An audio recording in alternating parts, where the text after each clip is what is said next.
Hi, this is Scott Schrader, and we're talking about Parashah Va-Yera today.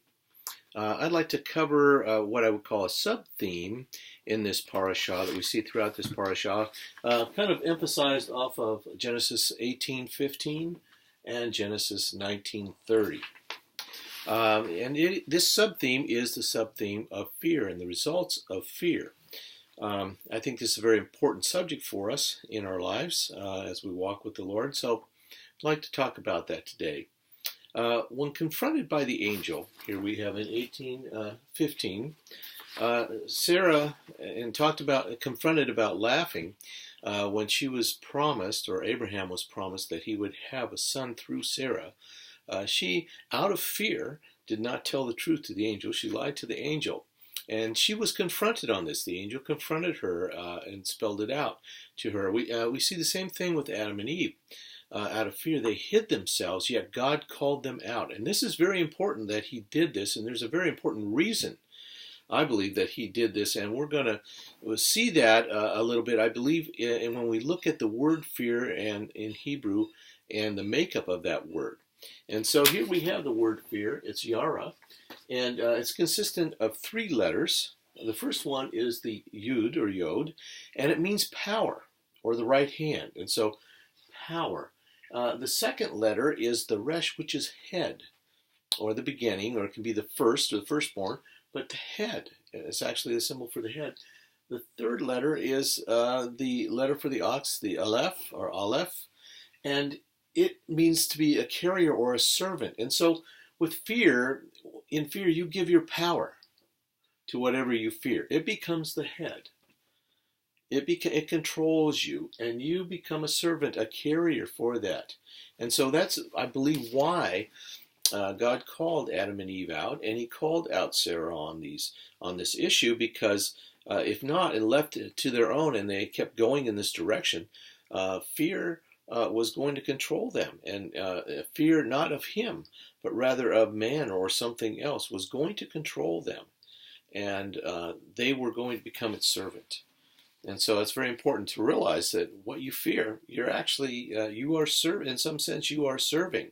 So you might want to think about that in your life.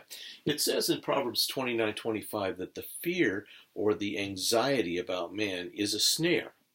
It also says in Psalm 111:10 that the fear of God, of the Lord, Yod He Vav He, is the beginning of wisdom. And there are many, many scriptures about the fear of the Lord. It is clean. It is a good thing.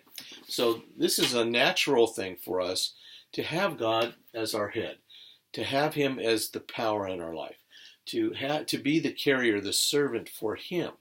However, it's not a natural and a good thing for us to be the servant, give man the power and the headship, and be a servant to man rather than God.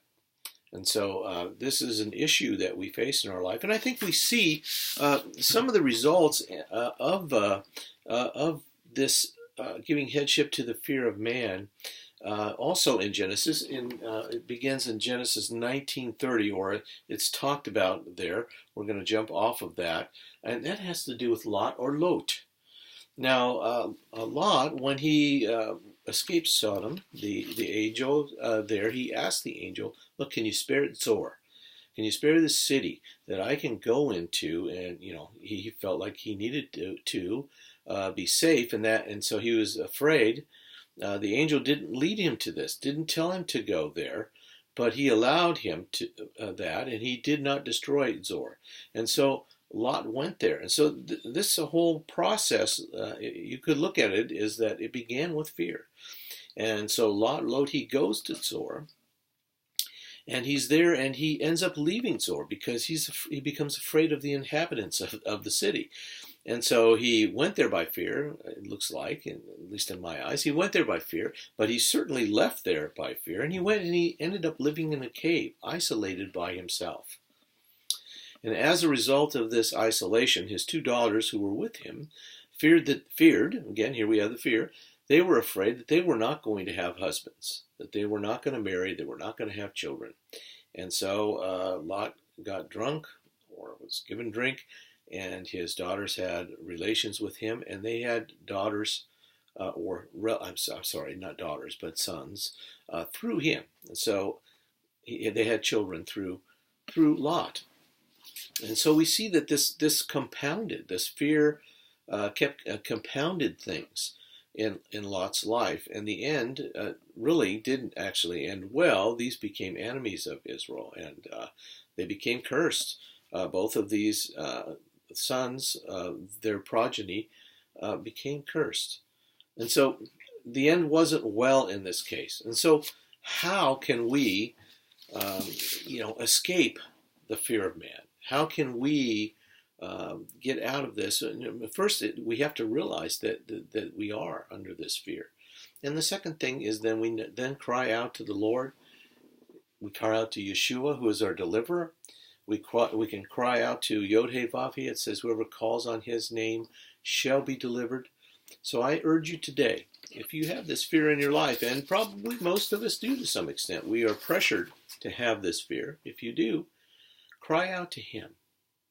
Cry out to the Lord and ask for his deliverance, and he will deliver you.